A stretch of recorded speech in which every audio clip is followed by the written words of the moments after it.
அனைவருக்கும் என் அன்பான வணக்கம். ஏதோ ஒரு பிரச்சனை உங்கள ரொம்ப அழுத்துதா? ஒரு பெரிய பாரத்த நீங்க மனசுல சுமந்துகிட்டே இருக்கீங்களா? ஒரு பெரிய கஷ்டத்த என்ன பண்றதுன்னு தெரியாம முழிச்சுக்கிட்டு இருக்கீங்களா? ரொம்ப நாள் அத சுமந்துகிட்டு இருக்கீங்களா? நீங்க ஒரே விஷயம் தான் யோசிக்கணும். யார்கிட்டயோ ஒரு உதவி கேட்கணும். இந்த உதவிய நம்ம கேட்கறதுனால அவங்க என்ன நினைப்பாங்க? நம்மள பத்தி என்ன யோசிப்பாங்க? இப்படியெல்லாம் நீங்க யோசிக்கவே கூடாது. ஒரு உதவி தேவைப்பட்டதுன்னா, சரியான நபர தேர்ந்தெடுத்து, இவரால நம்மளுக்கு உதவ முடியும் அப்படின்னு நீங்க முடிவு பண்ணீங்கன்னா, கண்டிப்பா வெட்கப்படாம அவர்கிட்ட அந்த உதவிய போய் கேட்கணும். உதவி கேட்கறதுக்கு வெட்கப்பட்டுக்கிட்டே இருந்தீங்கன்னா, ரொம்ப கஷ்டம். ஒரு கஷ்டம் எப்ப நம்மள ரொம்ப அழுத்தும் தெரியுமா? அந்த கஷ்டத்தோட கனம் நம்மள ரொம்ப அழுத்தாது.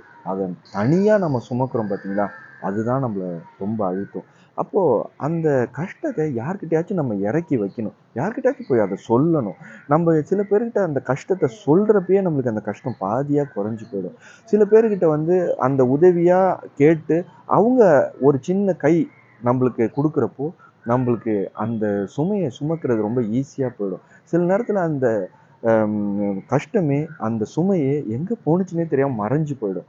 அம் சில நேரத்துல பாருங்களேன், நீங்க ஒருத்தர்ட்ட உதவி கேட்கறதுக்காக நீங்க ரெடியா இருப்பீங்க. எப்படி இவர்ட்ட உதவி கேட்கலாம் அப்படின்னு சொல்லிட்டு ரொம்ப யோசிச்சுக்கிட்டே இருப்பீங்க. இவர்ட்ட போய் உதவி கேட்டா நம்ம என்ன நினைப்பாரோன்னு யோசிச்சுட்டு இருப்பீங்க. அதே நேரத்துல அவருக்கும் ஒரு ப்ராப்ளம் இருக்கும். உங்களுக்கு இருக்கிற மாரியான பிரச்சனையா கூட இருக்கலாம்.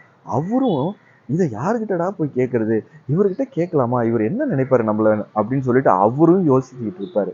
இப்போ நீங்க அவர்கிட்ட போய் அந்த உதவிய நீங்க கேட்கிறப்ப, உடனே அவர் வந்து ரொம்ப காது குடுத்து அந்த பிரச்சனைய முழுசா கேட்பாரு. அதே நேரத்துல அவரும் ஒரு பிரச்சனைய சொல்லுவாரு. அதே பிரச்சனைய சொல்லுவாரு. அப்போ சில நேரத்துல பிரச்சனைகள் ஒண்ணா இருக்கும். பிரச்சனைகளோட வேர் 2 பேரோட பிரச்சனைகளோட வேருமே ஒரே இடத்துல இருக்கும். 2 பேரும் சேர்ந்து அந்த பிரச்சனைய தீர்க்கறதுக்காக கைகோத்து நடந்தீங்கன்னா, அந்த பிரச்சனை சிம்பிளா முடிஞ்சு போயிடும். ரொம்ப ஈஸியா முடிஞ்சு போயிடும். பிரச்சனைகள் ஒருத்தர் இல்ல அவர் அந்த பிரச்சனைய இதே மாரி ஒரு ப்ராப்ளம அவர் ஏற்கனவே ஃபேஸ் பண்ணிட்டு அதுலேருந்து வெளியில வந்த அனுபவசாலியா கூட இருக்கலாம். அப்போ அவர் என்ன செய்வாரு?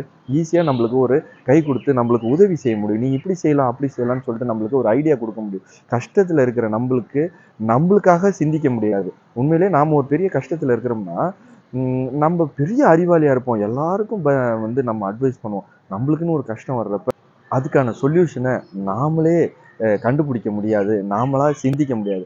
சாதாரண ஒரு நபர் உங்க மேல அக்கறை உள்ள ஒரு நபர் ஈஸியா அதுக்கு ஒரு சொல்யூஷன அவங்களால சொல்லிட முடியும். அதனால எப்பயுமே ஒருத்தர்ட்ட உதவி கேட்கறதுக்கு வெட்கப்படக்கூடாது, யோசிக்கக்கூடாது. உடனே கேட்கணும். சரியான நபர்ட்ட கேட்கிறோமான்னு மட்டும் தான் நம்ம என்ஷூர் பண்ணணும். சிந்தித்து செயல்படுங்கள். அனைவருக்கும் வணக்கம். வாழ்க வளமுடன்.